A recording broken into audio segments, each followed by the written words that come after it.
The investigation continues to find out if the CIA overstepped its legal boundaries and violated the Constitution.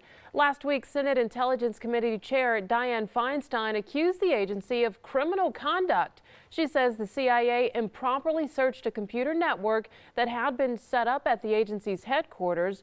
Lawmakers were using the computer to investigate whether the agency had used torture during terror investigations. So did the CIA really break the law? And if so, will anyone be punished for it? Joining us live in the newsroom now is Fox 26 legal analyst Chris Tritico, Fox 26 news analyst Mustafa Tamiz, and public policy analyst Jackie Bally. Good Sunday morning, you guys. Good morning. Good morning. So I think a lot of people feel like, all right, even if they did something criminal, no one's ever going to be charged for it. Well, the question is, well, it's the CIA, so we'll be able to find out. I mean, look. Here's my problem with this. The senators and the Senate and the House have been defending the NSA for snooping and spying on American citizens and saying it's a part of our ability to quell terrorism. But when they find out that they're spying on them, on the Senate and the House, all of a sudden it's a big problem. It's a problem that our spy agencies feel like that no one in this country has any rights. To me, Mustafa Tamiz, we'll start with you on this, that to discover that the CIA thinks that it has carte blanche to spy on the senators and the House of Representatives is really symbolic of the whole problem we've been talking about for many months. And the problem really stems not in the CIA, but in the House and the Senate, because both the House and the Senate Intelligence Committees have just abdicated their role in terms of oversight. They gave the CIA and NSA and other intelligence agencies free rein over any type of domestic spying or international spying.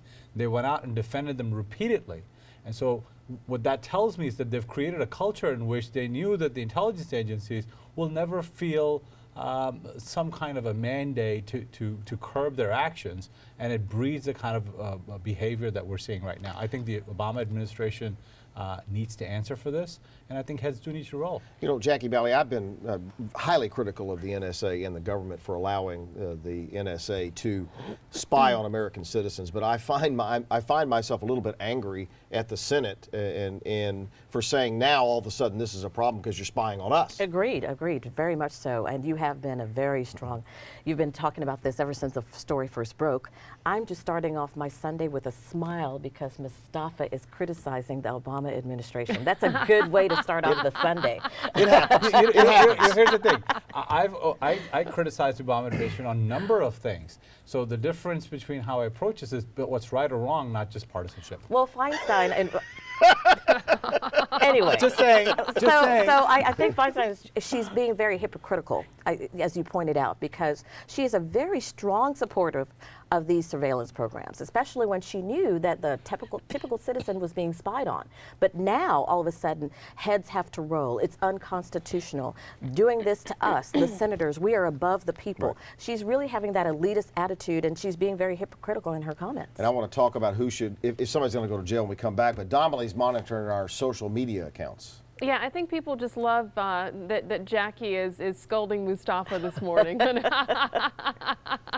hilarious. Those of us in here are used to it. Right, yeah, right. Now, so many people online are just concerned that because it's the CIA, nothing will ever be done about it, even if they did something improper or illegal. Well, let's talk about that. I mean, this...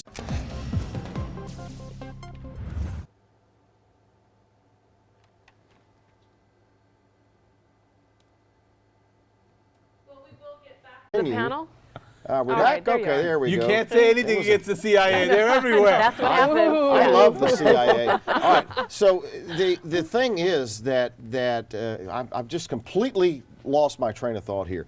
This stemmed from an investigation over whether or not the CIA had tortured people. And so the Senate was at least doing some oversight here when they discovered that the CIA may have violated the law by spying on the Senate to determine where their investigation was going so they could block the investigation. So the question is that Donnelly asked, should someone go to prison? Absolutely. Yeah, and beyond that, I think you have to change the culture of the oversight committees. The oversight committees basically listen to what the intelligence agencies say.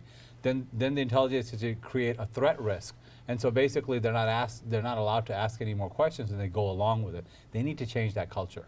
Should someone go to jail? Sure. Will someone go to jail? That's really the question. I doubt it. But the question he asked, how do you change that culture? Well, you have to change, first of all, the mentality of our congressman. I mean, you saw Feinstein. She's thinking there's nothing wrong with these programs. It's something that we need. We're protecting our residents, except when it happens to us. All right, we got to go.